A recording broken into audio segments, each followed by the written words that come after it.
1 year ago today, Akira Toriyama sadly passed away and left us. One of the most imaginative minds ever in manga. His presence was felt worldwide.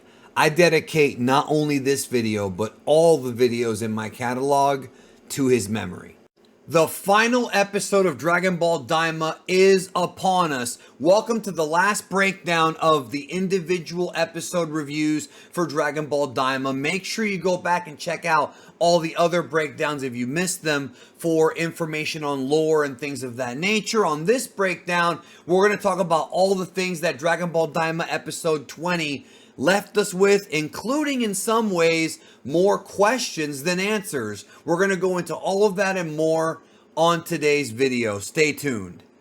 The episode didn't even have the traditional opening. It went right into the battle, which mirrors how episode 1 of Daima began. This is probably because they wanted to fit as much as they could into the runtime of the episode without having the intro. Unfortunately, the issue is that even with the extra time that they used at the beginning of this episode to show us more of the battle, it still wasn't enough time to wrap up all the plot threads, but we'll get to that later. The greatness that is Naoto Shishida opened the episode with his incredible attention to detail and his over-the-top great animation. This is no different than what we saw at the end of Super and Broly when it comes to just pure, unadulterated, beautiful animation. That's what we got. Goku flew right in and hit Gomah with an incredible right hand to the jaw. This is the Shida staple, as he loves to do shots that are detailed like this. And you see right here, and if you've seen his art before, you know it. He's a pro at this. That first punch was so strong that the entire stage area was leaking magic energy from the power of Goku and Gomah. This was crazy over the top. Gomah retaliates with green eye blasts, which Goku just shakes away like nothing. Gomah does a kip up and both their fists collide. They start trading punches and Goku has the advantage because of course he is a martial artist, and Gomah, while he has magic power and is a warlock, he's not a martial artist. So physical combat, Goku will always win between these two. They start trading shots back and forth and going through the entire stage area. This sequence was incredible. Gomah was firing the purple blast. Goku just powered up out of it. Gomah doesn't even know what to do. This is about as close as you're going to get to that classic Dragon Ball Z style where you have just a lot going on. What I like to call controlled frenzy with just attacks and counters and just all this great stuff that make the DBZ fights so much fun. They both start to fly away and Gomah starts chasing Goku, firing these small little purple key balls at him that he dodges while flying. Goku's power is not the only thing that improved with Super Saiyan 4, especially the adult version. The speed of Goku also increased. And you could tell because a lot of the moves that were working for Gomah are just not working anymore. Goku's able to dodge and counterattack. Goku hits him with a couple of blows and follows it up with a huge double axe handle to the top of Gomah's head. I'm surprised that didn't knock the eye out of his head. Goku is absolutely relentless here, sticking and moving, sticking and moving. When you break this fight down shot for shot, there is a strategy Goku's implementing, and that is to counterattack and dodge and try not to get hit. Now, obviously, most Dragon Ball fights, you don't really want to get hit, although there have been some examples of Goku letting his opponents hit him just to break them. Here, Goku is using his speed, but the third eye once again becomes the saving grace for Gomah as he's able to do power-ups, create force fields, and do a number of attacks, as well as heal any damage he may have as the battle continues. Look at this freaking shot right here. He's about to hit Gomah, but Gomah knocks him away, and then Gomah creates this, I don't even know what you'd call this thing, yo. It looks like he's channeling power from his staff, and that leads to Gomah creating these big purple orbs, which ends up being his signature move for this episode. Gomah sends a plethora, we're talking about dozens and dozens, if not hundreds, to Goku, and Goku uses his power to dodge them or kick them away. This sequence has to be seen in slow motion to really catch every single move that Goku does. Just crazy, crazy speed here. Goku makes his way through all of the orbs to meet Gomah in the middle once again and continues his barrage of physical attacks, hurting Gomah. Gomah keeps trying to connect on Goku, but Goku continues to stick and move and knock Gomah back. Gomah needs to start relying on his magic power at this point, only because in a hand-to-hand fight, he's not going to beat Goku, man. Goku has way too much experience, way too many masters. He just knows. Goku powers up yet again in a brilliant flash of orange, yellow, and red. This is phenomenal looking. He goes downstairs to Gomah's breadbasket and really hurts him. Third Eye uses his telekinetic powers to try to distract Goku. Now this is similar to some of the things that Frieza did on planet Namek, using rocks and things like that to try to hurt Goku. But Goku just smashes through all of it and again delivers another punch to the breadbasket. This strategy is similar to that of Gogeta and Broly's fight. You should watch the video I did called How Gogeta Beat Broly, because in that video I talk about how Gogeta, as he's fighting Broly, had to change his strategy because of how much of a tank Broly was. It seems like here Goku is also adopting a similar strategy by going downstairs to Gomah, trying to basically knock his lungs away. But like I said in the previous video, the third eye is so hacked. Like, who needs lungs when you've got 3 eyes? And I don't mean Kurt Angle's 3 eyes, but as you can see right there, just the third eye will always save this man.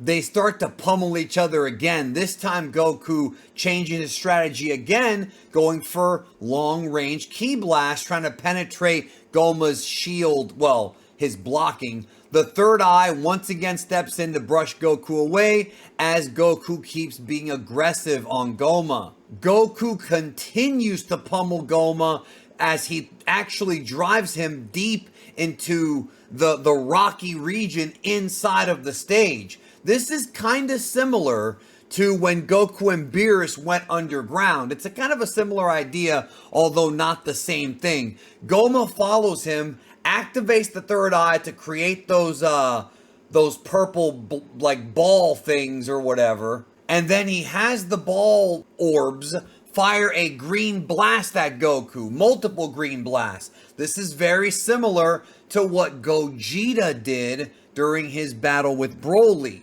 and this attack seems pretty effective, but Goku manages to dodge it and go around it. The entire stage area begins to crack and fall apart. Visually, this scene was once again very over the top, as Gomah and Goku are the final 2 warriors staring at each other, knowing that this is all they have left. So Gomah goes in and once again clashes fists with Goku. Both of them continue to battle. This entire sequence is crazy, with Goku getting the upper hand by dodging, sticking and weaving, sticking and moving. Gomah cannot survive this. I mean, Goku's just pummeling him with hit after hit after hit. Gomah's never felt this kind of pain. He then goes for a one-legged giant swing. I was going to say iron swing, but that's the wrong name of the move. It's a giant swing. Back goes Gomah, gets knocked back again. Gomah tries to knock Goku away. Goku continues coming in.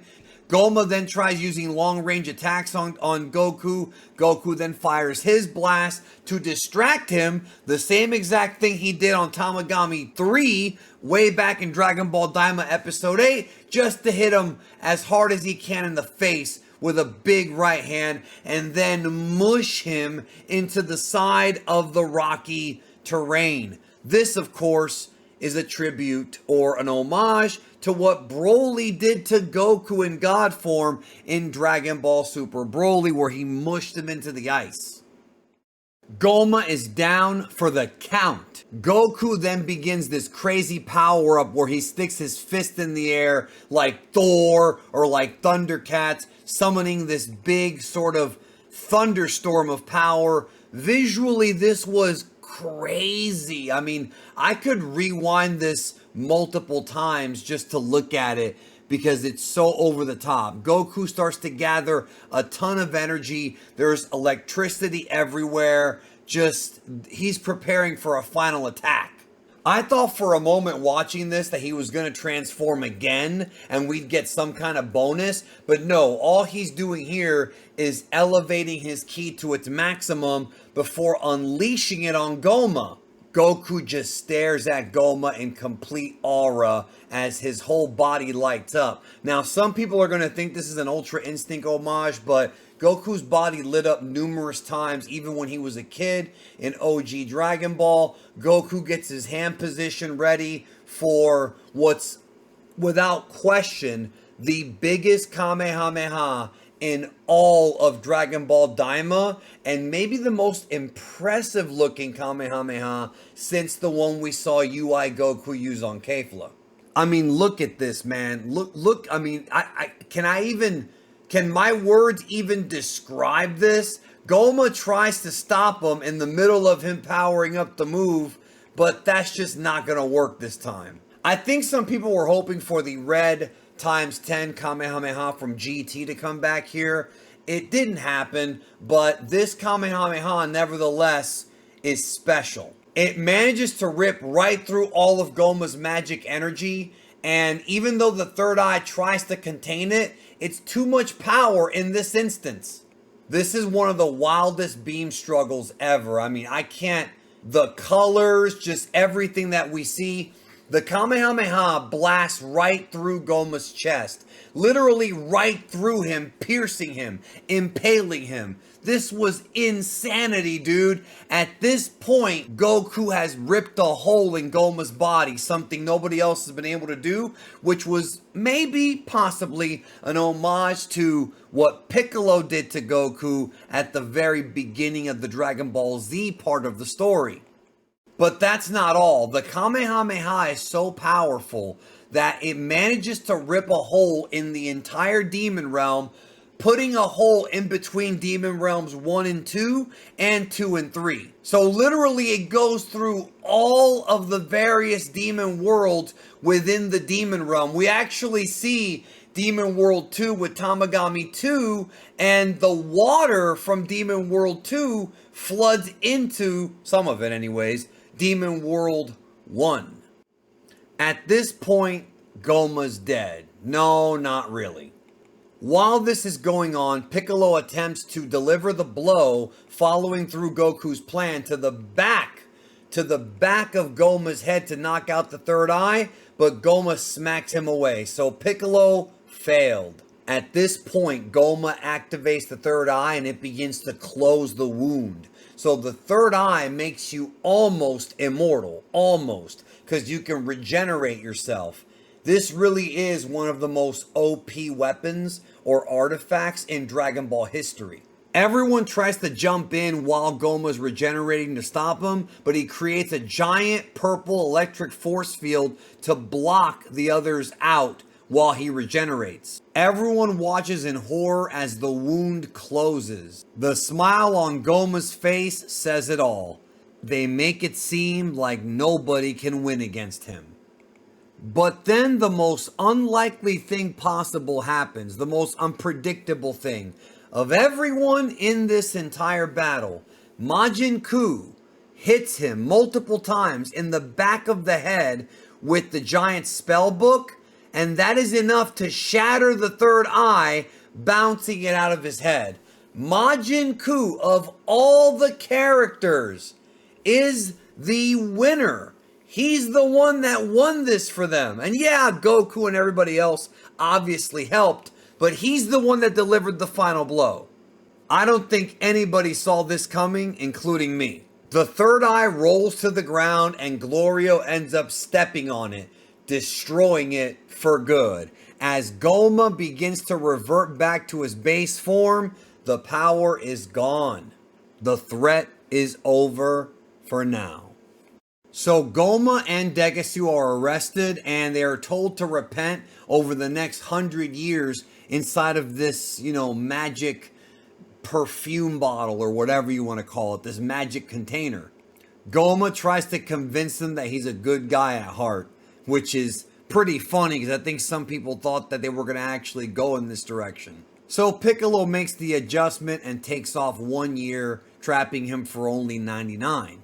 Marba uses her magic to take Degasu and Gomah and trap them inside of the perfume bottle. Now this right here very closely resembles a very familiar technique to Dragon Ball fans, and that is the Mafuba, the demonic containment wave, known as the evil containment wave as well. This is the move that Mutaito taught Master Roshi, that he used to defeat Demon King Piccolo in the past, and Roshi and Tenshinhan both used the move. Goku also learned how to use it to try against Zamasu in Dragon Ball Super. This is like the Demon Realm equivalent of that, except with pink instead of green.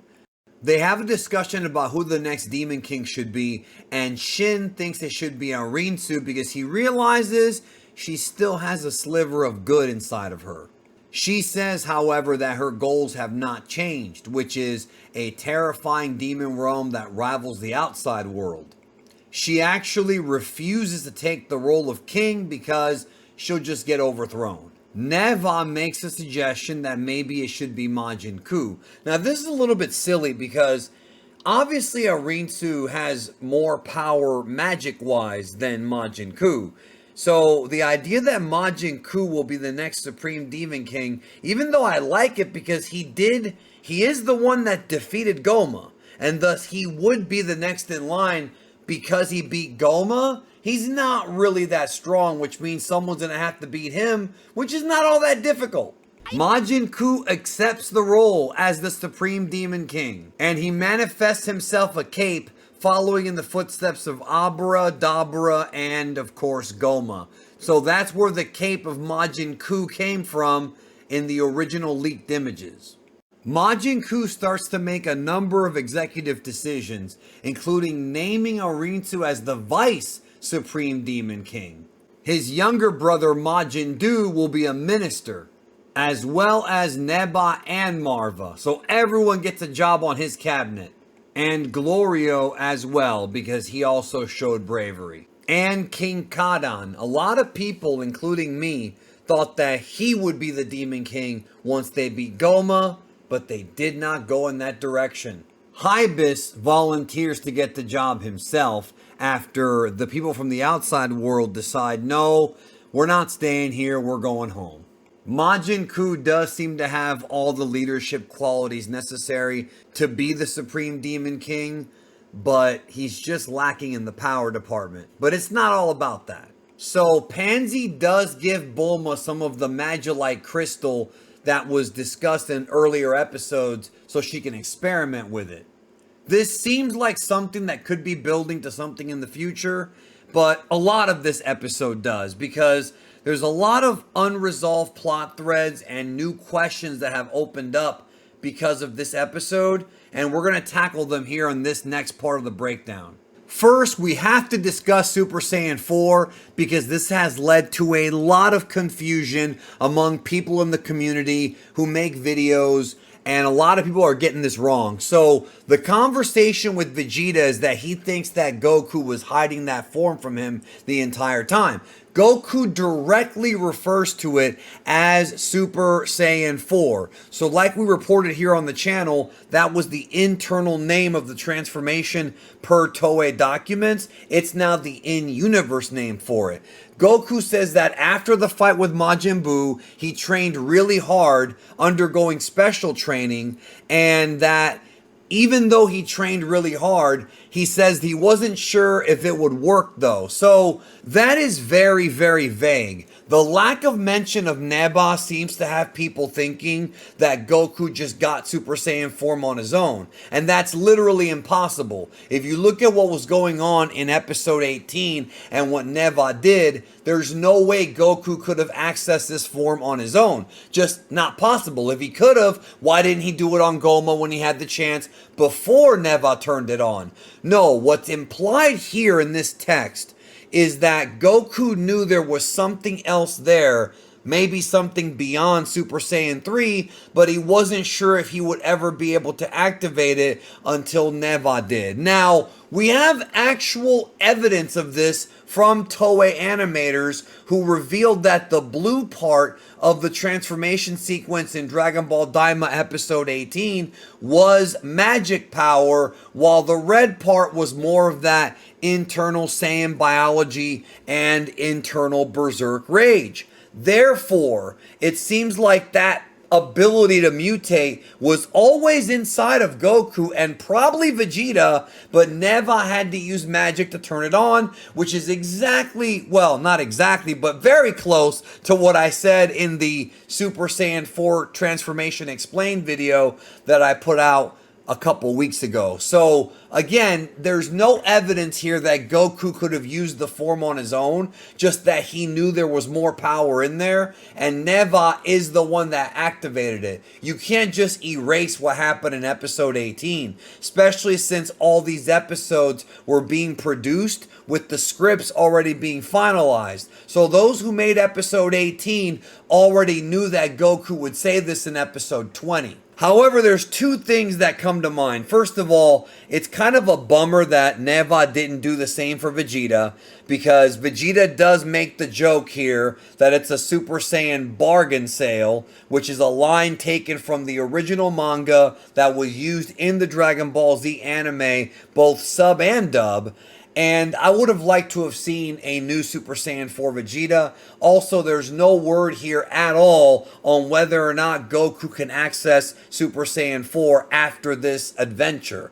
Obviously, we know he doesn't. Some people, though, have already started to say that Daima and Super are in two different continuities, two different canons. Let me ask you this. Think about this logically for a moment. Why would Toei Animation, Shueisha, and Akio want to involve Toriyama on a project, on a big anime project that he would be writing, if it would be non-canon? How would that make any sense? Yes, Toriyama has written for the video games and things like that, albeit very briefly. But these storyboards and these scripts were all looked over by the creator prior to his passing. So it's his word. Why would he create another continuity? Until we have a direct statement from somebody behind the scenes of Dragon Ball Daima who can clarify this, there is no direct reason stated as to why Goku could do Super Saiyan 4 in Daima, but not 3 years later in Dragon Ball Super.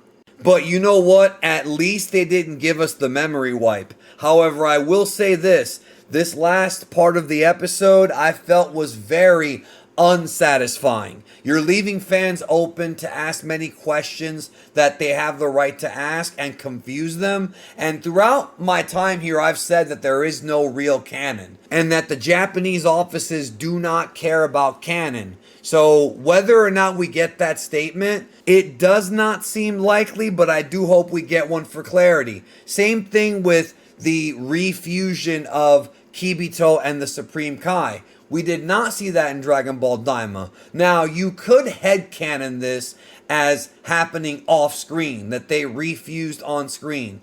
That just sounds a little bit, I don't know, unrealistic, or a little bit like people are trying to make things fit and not enough evidence is there to support any of that. So there's a lot of loose threads that Daima left open, and it surprises me that nobody in Toei, or at least that we know of, has opened up to explain that Dragon Ball Super's story has elements that could contradict with Daima. Ultimately, this episode does not give enough evidence either way. There's parts of Daima that for sure fit with Dragon Ball Super, such as the lore of the Kais and things like that, then there's other things that need an explanation. Whether or not we get Toriyama notes or a follow-up to this, I can't predict the future because there have been so many things, even in Dragon Ball Super, that have not been followed upon as of right now. So there's just no telling what we're going to get.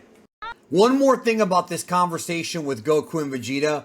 Vegeta refers to his Super Saiyan 3 as Ultra Vegeta 1. I want to let everybody know this is just a joke. This is not the official name of it. It's called Super Saiyan 3. It was confirmed that he's coming to Xenoverse 2, and internal documents also call it Super Saiyan 3 Vegeta.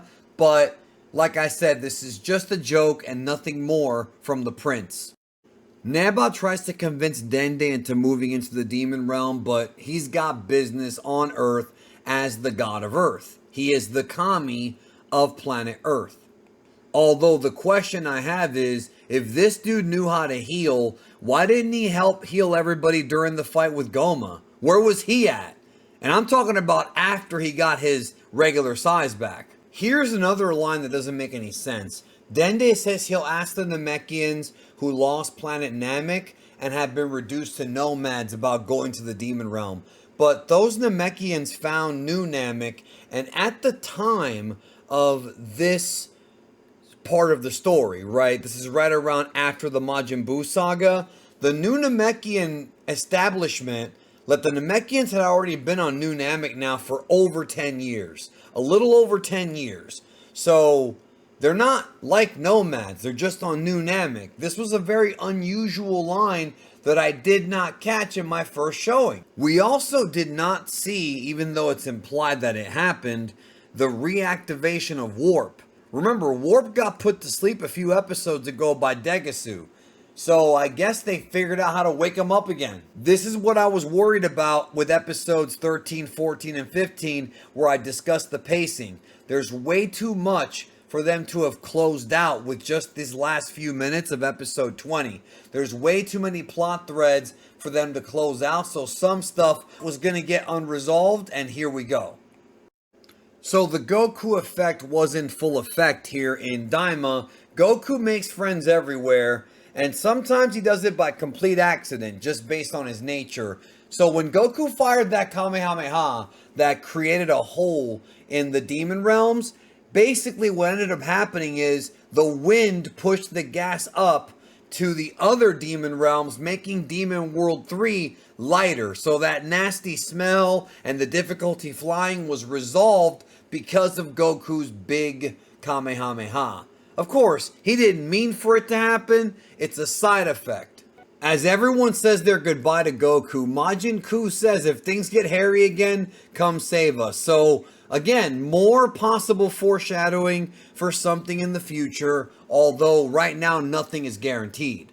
So as the credits begin to roll, we have a number of different scenes that outline kind of the aftermath of what happened when Goku left. First is the shot of Tamagami 3 there with one of the villagers. He does not have the Dragon Ball in his chest. That's another thing you may have missed that was also unresolved. When the dragon made the wish and the ball scattered, somebody, probably Neva, is going to have to go find those balls and put them back where they belong with the Tamagamis. But as of right now, the balls are somewhere out there in the demon world, unsure of who the next person to find them will be. We then see Tamagami 2 also with no Dragon Ball and one of the Kraken from Demon World 2. And finally, Tamagami 1 with some of the bootleg Ginyu Force, now presumably working under Majin Kyou. Meanwhile, back on Earth, Goku's friends have all been once again returned to their normal age. We saw Master Roshi and Oolong, we see Krillin, 18, and their daughter, Boo, Yamcha, and Mr. Satan, all back to their normal ages. And Chi-Chi too. However, no Gohan. I really thought we were going to see Gohan in this episode back as an adult again. So far in Daima, the only way to see Gohan in this series is with the Kubota flashbacks that they showed in the very first episode and in the prologue that recapped the events of the series. But we did not see Gohan at all, either as a kid or as an adult. And to me, that's a missed opportunity, and it really is a shame they didn't even show him at the very, very end. I don't understand that logic, man. I really don't. Mr. Popo and Kibito are also back to being their normal sizes. Nothing about the refusion of Kibito and Supreme Kai. I can't blame fans for assuming this is a different continuity because there wasn't even a hint to it. The fusion bugs were not even used, and you would think that the bugs were going to be used maybe as a joke to get Supreme Kai and Kibito to refuse. I said that in a stream a while ago, but we didn't even get that. They just could not resolve everything with the time they had, which means that some of the earlier episodes really should have been trimmed. But I'm going to go into more detail on this when I do my full series review of Dragon Ball Daima, because I'm going to go into the pros and the cons of this show. My favorite of the credit shots is Trunks and Goten, and Trunks is on a hoverboard that looks remarkably like the same hoverboard from Back to the Future Part 2. We then see the perfume bottle where Gomah and Degasu are imprisoned for almost 100 years. And there is Degasu and Gomah trying to pass the time, bored probably, but at least they get to play video games, so there is that. That looks a lot like a PlayStation controller.